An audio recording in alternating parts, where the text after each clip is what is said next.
Welcome to the Vision Quest video series, a step-by-step guide to holistic health. My name is Linda McKenzie, and I was a data communications engineer for 14 years. I had my own data communications consulting company, and I designed Fortune 1000 companies. And I've been psychic since I'm 8 years old. And about 2.5 years ago, God asked me to switch, and so I've started a new company called Creative Health and Spirit, and we deal in alternative medicine and awareness. In this film, you'll learn the origins of numerology. Discover how to calculate your major numbers and your master numbers and how they influence your life. Discover your key number calculated from your birth date, and even predict from numerology, Hindu astrology, and the attunement of color vibrations. Many people are fascinated by numbers, and for centuries they have been used by occultists to predict the future and analyze an individual's characteristics. In numerology, many of the world's ancient alphabets are believed to contain numerical significance. For example, in Hebrew, the first letter of the alphabet is Aleph, which also represents the number 1, and the second letter, Beth, represents the number 2. In modern alphabet letters, numerologists have adapted the number values of the Greek and Hebrew letters to the letters used in English and other similar present-day alphabets. This has resulted in the use of the letter number equivalences, which are as follows: A1, B2, G3, D4, E5, VUW6, Z7, H8, TH9, IJY10, CK11, L12, M13, N14, X15, O16, FP17, TSTZ18, Q19, R20, S21, and T22. Numerology is a science that tells us about our lives. It tells us about the signposts in our lives, the life direction, very principally. When we're not walking down that path, it tells us we should change to walk down that path. It has this directional quality where there are a series of goals which are internal, external goals that it tells us to walk on. And we know when we are walking down these paths because we get confirmations. When we're doing things that the number patterns at these points in the chart say we should do, then you get a big tick, like a yes, saying you're on the right path. It also tells us about the challenges that we have to face in climbing these mountains, if you like, these goals. And the challenge on that path could be almost like the river we trip into, or the hurdle we fall over. And it tells us how to encounter these and change them into positives. Through number symbolism as well, you can get access to changing negatives into positives. There is actually a way we can work with it that way too. We can identify negative states and transform them to positive states. It's very powerful that way. And we can also get a lot of information on the character, on the attitudes to life, on self-expression. It's almost as if you can touch the individual that we're trying to be, almost like what I'd like to be when I grow up, or if I could just be like this person, I know I would be there. And the name can tell us about that when we examine numerology.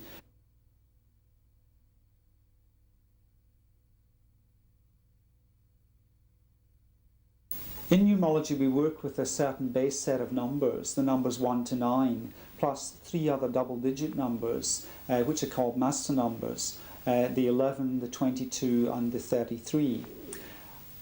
Number 1 is a number that relates very much to the masculine and also the self. So it's the principal masculine influence in a chart. It also does connect to the ego. The number 2 is a number that connects more to other people. This is the sense away from self, the sense of other people.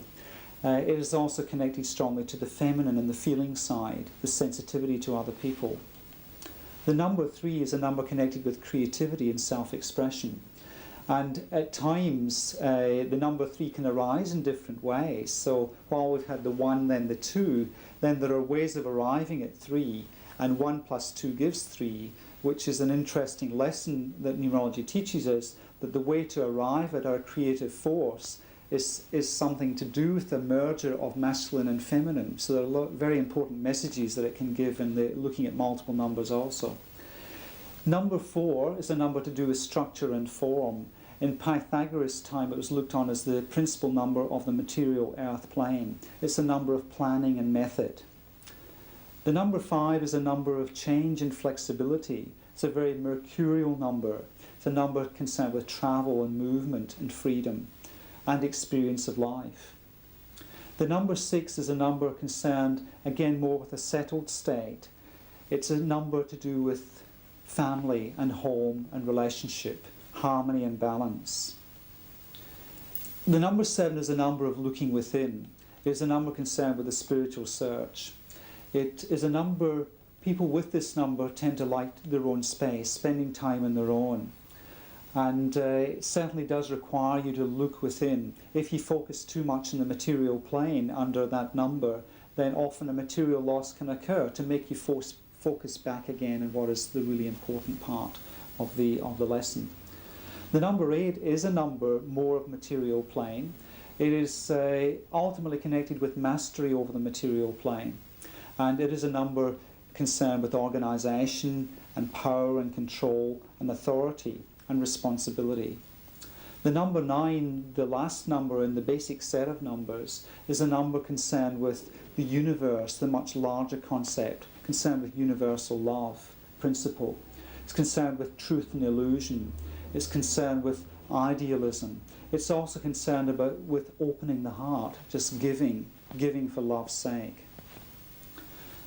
Number 11, when we move into the master numbers, 11 is a number concerned with the higher teacher, the awakener, someone who brings the spiritual ideas from the higher plane down to inspire the people on the earth plane. The number 22 is also a spiritual teacher, but there is also something special in terms of the 22 providing almost the venue or the place whereby the spiritual teaching can take place. The 22 is also a very nurturing number, so it's almost the spiritual teacher who is aware of the insecurities of the people being taught and who nurtures and looks after and provides this nurturing space that people can feel safe in to learn the higher teachings.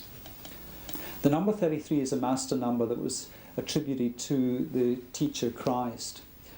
It is a number pattern that requires one to walk the higher path, there is no doubt about that, to have responsibility for what you create in your life, to be in touch with the higher self, to go the path of the higher self and not the lower self.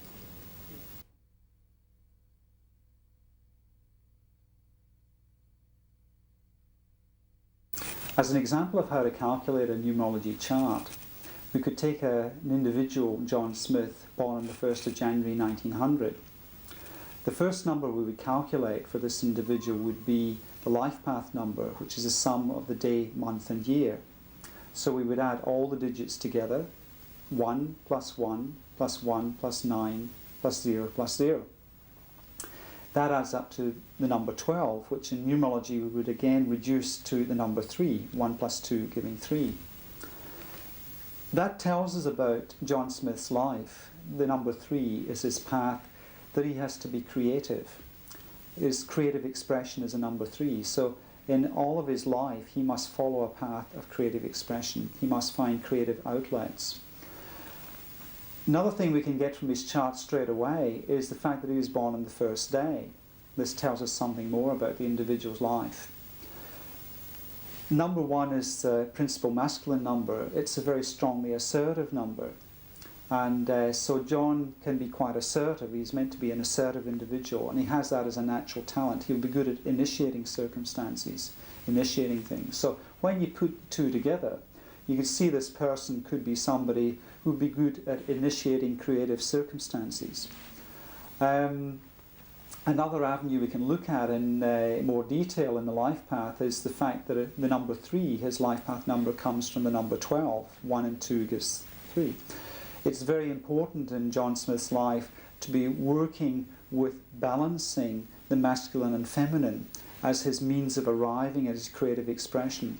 And most likely what he will do is acting the 1 on the 2 to give the 3. He will in fact tend to be creative in his own surroundings, in his own space, and then take these creative ideas to other people for their feedback. That's the way it will work for him. Another aspect of his chart, being born on the 1st of the 1st, is that while he will be an assertive individual, the month number does tend to counterbalance the day number to a degree, and he will actually have to work at becoming assertive during his life as well. So he will have to work on that as well as it being naturally there. There's a challenge in a sense in that area too. We can also calculate numbers connected to John Smith's name, which give us a guide on his role as an expressive individual, and also the character role that he is playing in life. So it tells us even more about his path in life. It's like the person he will play on that pathway. What we do is we work with a simple English alphabet translation table, which we take each letter of the alphabet to have a single letter, number value. For example, the letter A has a value 1, the letter B has a value 2, letter C has a value 3, and so on around the alphabet. We then use that number translation table to apply to the name. And when we're calculating a name, we do sum the vowels and consonants separately. So if we were looking at the example of John Smith, John Smith has vowel sum equal to 15, which then adds to give us 6, and then has the consonant total as 29, which then adds to give 11 or a 2. So when we interpret that, we're looking at the vowels and consonants separately. The vowels represent what is called in some books the soul's urge, the heart's desire. It's what would make the heart most happy if you were expressing that energy, what that energy pattern is. And it is also the soul's urge. Well, I believe it is what the soul wishes to express in this incarnation, acting through the personality vehicle of the body in a sense. The number pattern 15 giving 6, which is the vowel sum for John Smith, is interesting because it is a reinforcement of him getting in touch with his masculine. There's a very strong masculine component to the 1 and 5 energy. It's a very strong, it's almost like Mars-like energy associated with that, and a very strong assertive masculine. So he is striving for that. I would suggest with that chart that John Smith, born on the 1st of the 1st with the vowel sum 15, he may well have problems with his masculine. He really has to work to get in touch with it. That's what it's saying, but he really does want to express that. Also, he is striving for a balance and harmony internally. So I feel there's some conflict resolution process going on internally there that he wishes to experience and achieve a state of harmony almost through conflict internally. On the outside, he's a much more flowing individual. The 29 pattern is this very flowing feminine energy. So it may well be that people will experience him as a very flowing, more feminine character, but internally he has this struggle trying to get in touch with his masculine. And it's almost like the life path again, where he's trying to bring together the masculine and feminine so he can get really in touch with his creative power.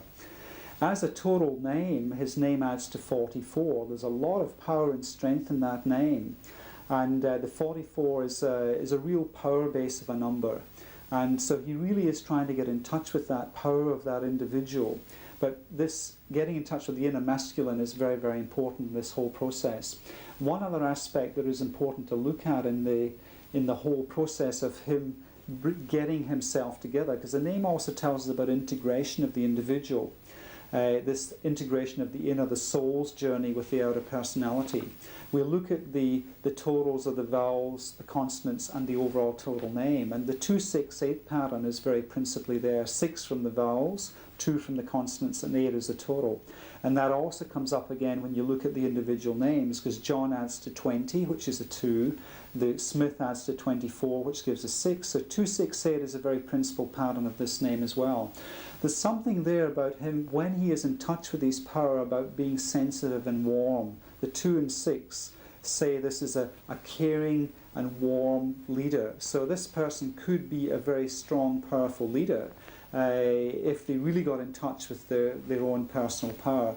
But in line with that also, they would have to keep their sensitivity, so there would be this sensitive leading figure. It's almost like the father figure who's also kind and warm and dear to his family. It has that sort of imagery about it.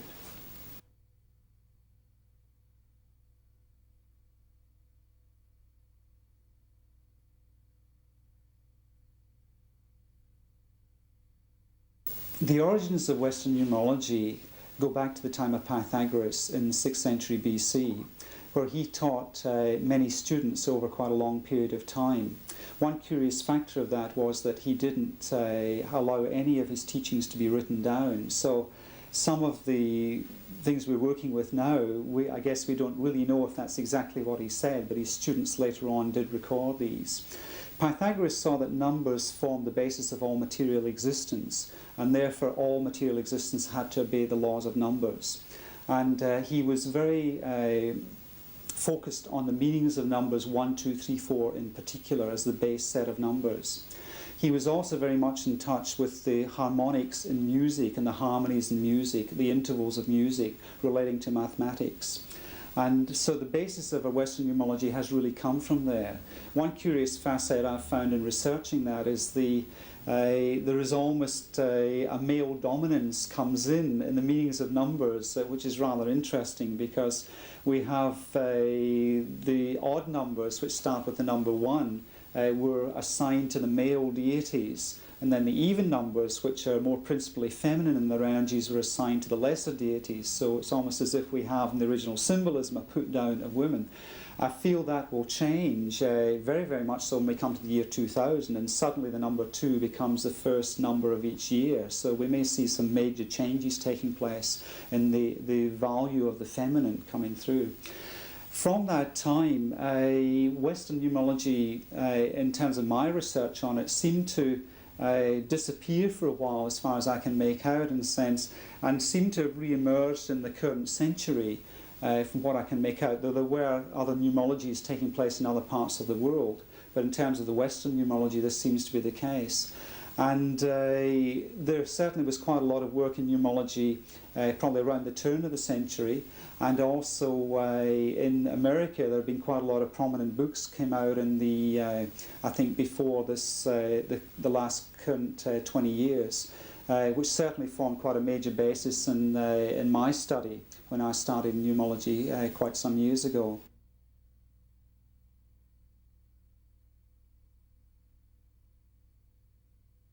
There are different styles of numerology. You find there are some numerology practitioners who don't use the name very readily.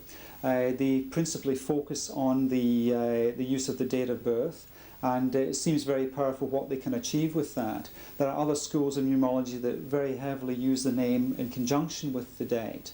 And my feeling is that both are very, very important. The date of birth seems to tell you about the paths and the goals and the challenges that are there in life. To me, it almost seems like the main lesson. This is almost, we've enrolled for a course, now you're coming down for another incarnation, you have this course to do, and these are the main lessons, these are the challenges, you have to take these subjects. And the name seems to me more like this is what the soul wishes to experience. And if I could just be this, this is what would make me happiest. And I think therefore it's very important the name is there. I've certainly found an interpretation over quite a few years. It has had a very major bearing with people. And it tells us about self-expression, tells us about characteristics and so on. And it's almost like the elective subject that we take if we can do it as well as the main subject. But there are certainly quite a few schools of thought on that. And also different ways of calculating charts. The method of chart calculation I use goes back to the American methods that I mentioned, Juno Jordan and Florence Campbell. And so I've stuck with that, though I've been looking at the framework of the chart to see where it might be enhanced or where you could look at it in a more deep fashion perhaps.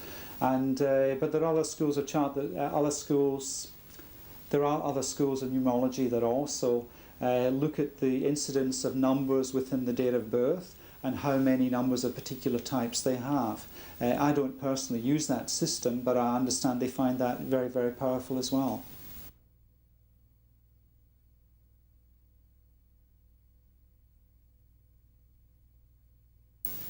Examples of how number patterns work in people's lives would be, say, somebody who has 4 letter 5s in their name. You can do a transposition of letters into numbers in numerology when you're working with the name. And 4 5s with a person is saying, what is my attitude, or what's my view on change in my life, which is the number 5. 4 is saying, I feel very insecure about change. I can resist change. That's not necessarily a positive interpretation of that pattern, but it tends to be what most people manifest with that. There is an insecurity about taking a leap forward. They like to have the same thing happen again. It's almost as if they want to know what change is before change takes place. And you have to counsel the people to look beyond. It's almost like look over the garden wall to see what is over in the next garden and build that into your reality as well, to not block. Now, that can actually come up as a real block in somebody's life if they have a life path, which is the life direction that says your life is one of change. And you must bring change into your life, and then you find you block it. Other examples that you could give would be, one chart I did recently was of somebody who actually thought they were born on the previous day, and they had felt totally constrained by this life, and they just couldn't understand. There'd been some confusion on the time of birth. It was around midnight. It had been thought that maybe it should be the day before, and the family seemed very comfortable with that, so it was assumed it was the day before. And then suddenly we looked at the chart and found, no, it really should be the following day. And the day that it should have been turned out to be the 30th of a month, which is a very creative energy. Well, this just had an amazing influence in this person's life. It just totally freed them up, because they suddenly got in touch with their creativity. They had felt totally constrained. There were very constraining energies in that other chart, which were fine if it was your own life. If that really was what you were meant to be doing, that was great. But when it wasn't what she was meant to be doing, it was very constraining. And suddenly it just really released her into this new field of creativity.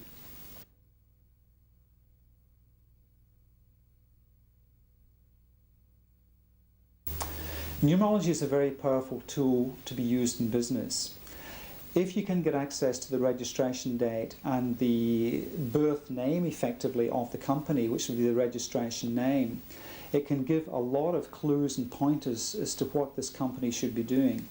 Now, obviously, companies are in business to make money, and that is one of the prime reasons they're there. They're also there perhaps as an employer of people. That may be one of the major reasons also.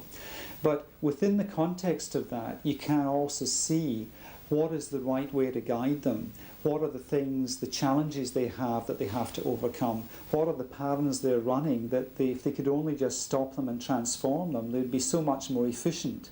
And the number patterns in the charts can be interpreted just in the same way, and looking at the company as an individual, and it can be very, very powerful in what it can give.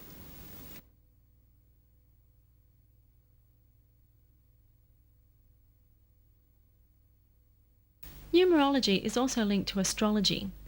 The knowledge of the planetary cycles is an invaluable tool in determining future events with numbers. The relationship between numbers and planets is determined from Hindu astrology as follows: 1. Sun, 2. Moon, 3. Mars, 4. Mercury, 5. Jupiter, 6. Venus, and 7. Saturn. A good numerologist will possess some knowledge of astrology.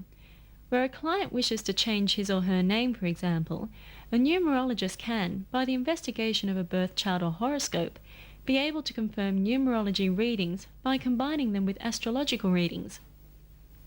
Numerology is linked to astrology through the coincidences of number patterns that seem to point to similar energies to certain planets or signs. I could give an example of that perhaps. The number pattern 2 and 8, when it comes together, talks very much about the planet Saturn or the sign Capricorn. And when we look at what the individual numbers mean, 2 is a number connected to feeling in the feminine. 8 is a number to do with control and authority and power and boundaries. And when you put the 2 together, you're talking about emotional boundaries. And also the 2 and 8 add to give a 1, which is talking about the individual. And so in a sense, 28 talks about how to actually bound this emotional being to give us clear statement of itself, its identity, which is the 1. And when you look at what Saturn is doing and the function it plays in astrology, it's precisely what it's doing. It's like the Saturn cycle in astrology is concerned with somebody becoming themselves, standing up and being counted, breaking free ultimately from the family, perhaps at the first Saturn return. But there's very, very strong connections. Another example is the number 5, which is a number of change in variety and flexibility. It relates very strongly to the planet Mercury, because 5 is also a number of communication and travel and freedom and movement, and also very much the sign Gemini. So there are very strong characteristics in common between the 2. So you find you can do a transposition from one to the other. Sometimes I'll find number patterns will come up in a numerology chart that tell me to look at the astrology chart to find out, say, where the planet Mercury is or what is Saturn doing in the chart. And it tends to reinforce the interpretation that you can get by using the 2 together that way. One other advantage of working with both is when you find both are giving you the same story, you can be very, very sure you're homing in on the right thing.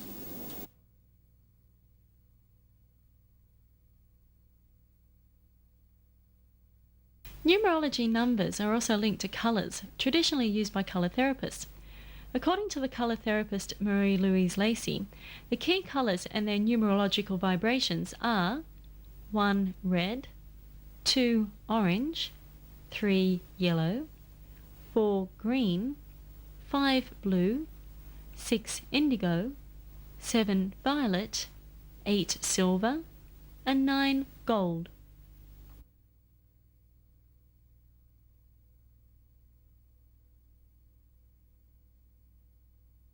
In the session with Andrew, first of all, I looked at the life path number, which we obtained by summing day, month and year, and we looked at the energies surrounding that and what his path was in life. We moved on from there to look at the day number, which shows us about the natural talents and abilities of the conscious individual. We moved from there to look at the month number and the day number combination, which led us into the first pinnacle and challenge, that does tell us about some of the inner processes that are going on within the individual.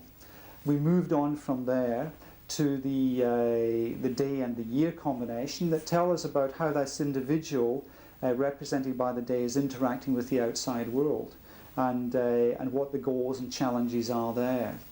We then move from that point to look at an integration of the inner and outer world in a sense. That's really what we're trying to get at, which is where we came to this idea of him being the creative director. It flowed through from the numbers there.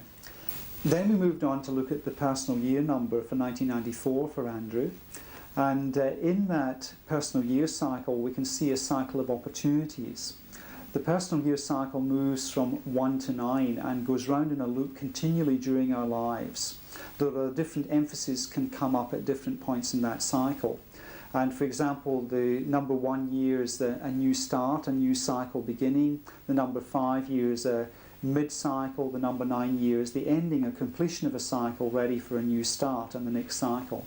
Andrew was in a number 8 year, so he is nearing the end of his cycle, but it's also a year where he could express a lot of his power and authority through the number 8 personal year that he was on. From there we moved on to look at the name, which tells us about self-expression for the individual, tells us about the character role that that individual can play in life. It's almost what I want to be when I grow up. And we looked at the soul expression, what the soul wished to express, and the sum of the vowels in the name. We looked at the personality role, which is probably more recognizable by people on the outside. This is the outer personality he is playing.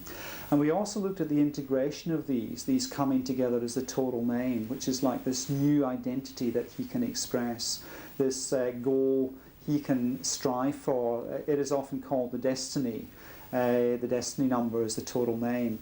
It's almost what I can strive for, what my ideal is across there. I can see it, and this is what I'm heading for, and I really know I'm there once I've reached it.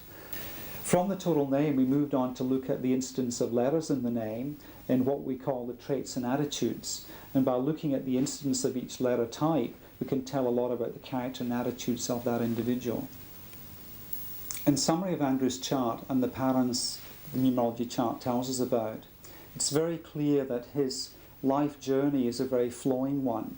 He is in this river of flow where all these creative possibilities will arise. And part of the journey for him is to be able to grab hold of them and make them manifest.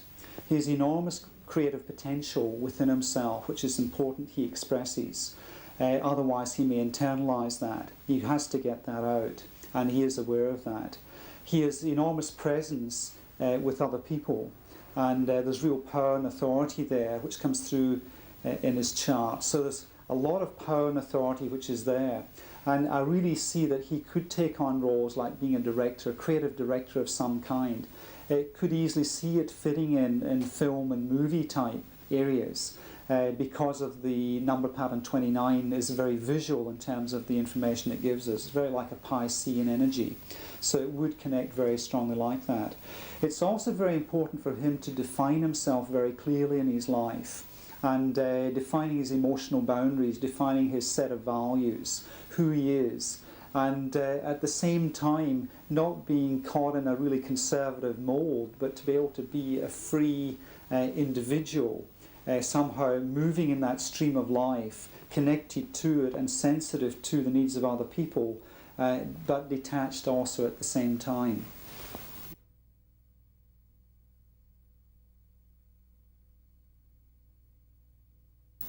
I think numerology can often be seen as a fortune-telling device by some people. That is unfortunate that there is that way, because it most certainly is not that. It is a science that gives you power over your own life. It tells you the goals, the challenges and so on, what reality you could create for yourself. Certainly numerology could be used in a fortune-telling sense, because it does also tell you about cycles in your life too. Fortune-telling isn't quite the right word, but it can allow you to predict in a sense what set of circumstances or opportunities are likely to come your way, perhaps during a year or during a month. And you can look at it on a day-by-day basis also. But you'll find it is not wise to use it in a fortune-telling sense, because it does take the power away from the individual. And but using it in a day-by-day sense, month, a year, and your cycles, personal year cycles, or tuning into the universal year cycle, which the whole planet in a sense is connected to, gives you a lot of very powerful techniques to understanding your timing, and therefore getting yourself more aligned with universal and personal timings. Now, you could call that fortune telling. I believe that's more getting in line with your own timings, and therefore making the most of the opportunities that life presents to you. But certainly I wouldn't call it fortune telling.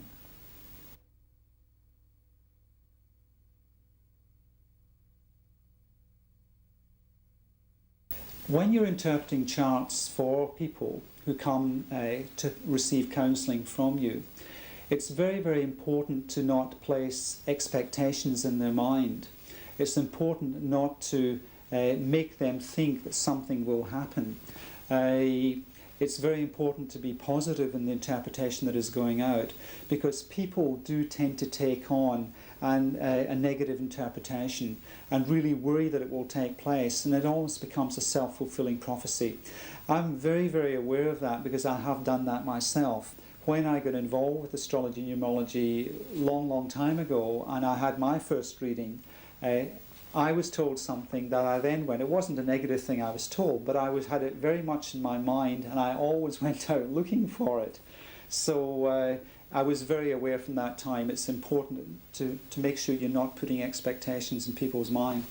But also that they do create their own reality, that you're showing the potentials, the possibilities they have, and what they can do with their life. And you're trying to show them the pointers, the guidelines and so on, and the challenges they have to meet, but not telling them how it will turn out. You cannot take their power away.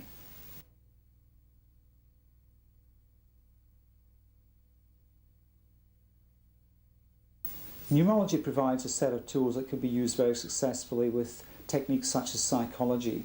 There's an enormous amount of information that a numerology chart can give on attitudes to life, views in life, challenges that an individual has to face in their life. It tells you, for example, that a person may have an enormous mother complex to have to work on. And the chart just tells you that. It's so clear. A particular number pattern will come up. Perhaps a number pattern involving a 2, and a 4 will come up in the challenge area. And you know every time this will be mother complex. They have to work in this. Every time I've seen a chart like that, it has never failed to be that. When you talk to the individual, they have enormous problems with the mother, or with mothering. The whole line of mothering through the whole family tree, in a sense, has impinged on them in some way. I just feel that psychology could be making use of information like that to more quickly home in on complexes an individual may have, perhaps rather than longer techniques that times it may take them to get to the answers.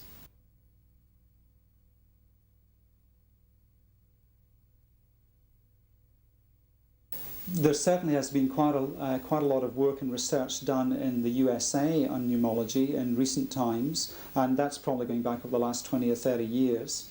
There have been some of the principal authors in that area have been people such as Juno Jordan, Florence Campbell, and some of their books have been very important in the development of numerology again. And there certainly has been a lot of research been going on in terms of advancing some of the techniques that they were using. And another of the authors very principally involved in that area was a man called Lynn Boos, who wrote Numerology for the New Age. That was a fairly influential book as well. And he had been looking at interpersonal stresses and various things, different aspects of charts. So there's more advancement taking place. In recent years, I have also been doing research too and trying to look at the framework of the chart to see how deep you can go into it. I certainly had a lot of questions when I learned originally back in the early 80s, things that I couldn't really get answered at the time. And I found there is a real depth to the chart you can get to.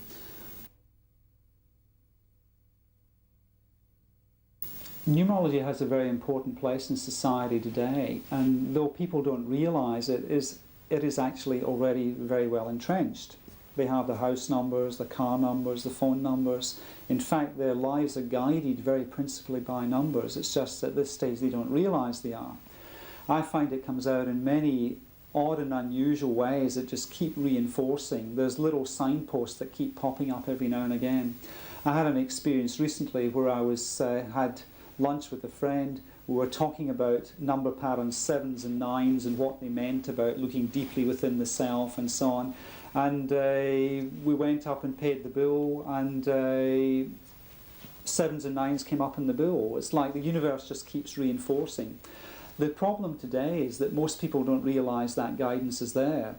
So one of the major areas that numerology can move forward in society today is to actually help people to realise that through numbers and through these signposts that numbers give in their everyday life and the people they meet, working out numbers of people they work with in business, working out numbers of their companies, even into the area of hiring staff, anything like that, where numbers can be very powerfully used as a guidance to how they run their lives, how they operate their business lives, how they run their day-to-day lives, their relationships. It can impinge in all these areas, and it is so easy to use. That's one advantage I suppose it does have over astrology, is it is just so easy to use. People are used to working with numbers more than they are working with planets and charts, astrology charts for example. And if people could get more in touch with what number patterns meant for them and what the recurring number patterns were in their lives, it really would help them put themselves on the right path for them, work out what is their inner goal, what are they striving for, and to be able to see very clearly when they're on the right path, when they are on the right path. It's just such a strong signpost language. I see a lot of potential for it in the business world. I certainly have used it quite a bit in the business world so far, quite successfully, and I know there are other people doing that. I see there's enormous potential there too. It's very, very handy, for example, to be able to work out the numbers of somebody you're going to meet in a business appointment to get some idea how they're going to present themselves, because the name tells you about the character role they're playing, so you know what they will put forward to you. And there are certain number patterns, for example, like somebody who might come out with a 4-4 pattern in their name, 44 that adds to give an 8. Well, you know immediately this person will be in total control of the situation. They will want to be in charge. If you make any progress with them, it'll somehow have to be along their plan. And you know that, but it's a real amazing guidance it can give you in that way. I also see a lot of potential in its use in perhaps even counselling and guiding governments in the jobs that they do, because you can also work out numerology charts for countries. I've certainly done a lot of research in that area and find the chart is very, very accurate in terms of what it does tell countries in terms of what they should be striving for, in terms of their real goals, their real challenges. The question really would be how to get an ear with government and to actually get them to see that these techniques could actually be beneficial. Numerology is a useful and rapid analysis of personal qualities and behavioural patterns. By combining numbers with names and times of birth, numerologists can provide a unique insight into our personal characteristics and the past, present and future influences which surround all of us.